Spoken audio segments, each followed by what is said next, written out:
The year is 70 AD. The place is Jerusalem. The Romans have laid siege to the city and cut off its water supply. The hills outside the city are covered with the bodies of those who died trying to escape the advancing Roman army. But desperate times call for desperate measures, so a group of Jewish rebels led by the charismatic Simon Bar Kokhba launches a final attack on the Romans. Riding on the wings of chariots pulled by elephants. Chariots pulled by elephants. What could possibly go wrong? You might have heard of this story before. Maybe you saw the movie Gladiator.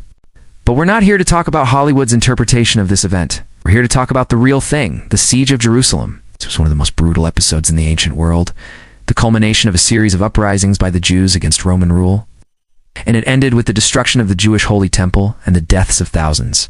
As the Romans tightened their grip on Judea, the province that encompassed the Holy City, resentment and anger grew among the Jewish people. The Romans had defiled the temple, exploited the land, and oppressed the people. So the Jews rebelled, launching a full-scale war against their oppressors. For 4 years they fought valiantly, but it was a losing battle. In 66 AD, the Roman army, led by the general Vespasian, invaded Judea, and by 69 AD, they had conquered the land. But the fighting wasn't over yet. A small group of Jewish rebels held out in Jerusalem, and Vespasian's forces laid siege to the city. As the Romans closed in, the Jewish leaders knew they were in trouble. Their only hope was to make a deal with the Romans, but they couldn't do that until the Roman general arrived. So they sent out a delegation to parley with the Roman leadership, riding on the back of elephants. Yeah, it sounds crazy, but it was actually pretty common for ancient armies to use elephants in battle. At the time, elephants were imported from Africa and India, and they were used by armies throughout the Middle East, including the Egyptians, Persians, and yes, the Romans.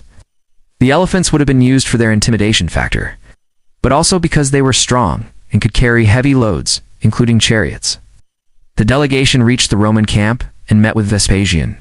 They asked him for terms and conditions for the surrender of the city. But when the Roman general saw that they were riding on elephant back, he thought it was a sign of weakness. He refused to negotiate and attacked. The Jewish rebels fled, and in the ensuing chaos, the siege of Jerusalem continued. It was a brutal, bloody affair. The Romans killed thousands of Jews and took many more captive. The temple was destroyed, and the city was sacked. The survivors fled into the hills, where they either died of starvation or were killed by Roman soldiers. But why are we talking about it today? It's because it's not just a historical footnote. The Siege of Jerusalem was a pivotal moment in history. It marked the end of the Jewish people's connection to their homeland and the beginning of their exile. It also contributed to the rise of Christianity and the decline of the Roman Empire. So yeah, it's pretty important.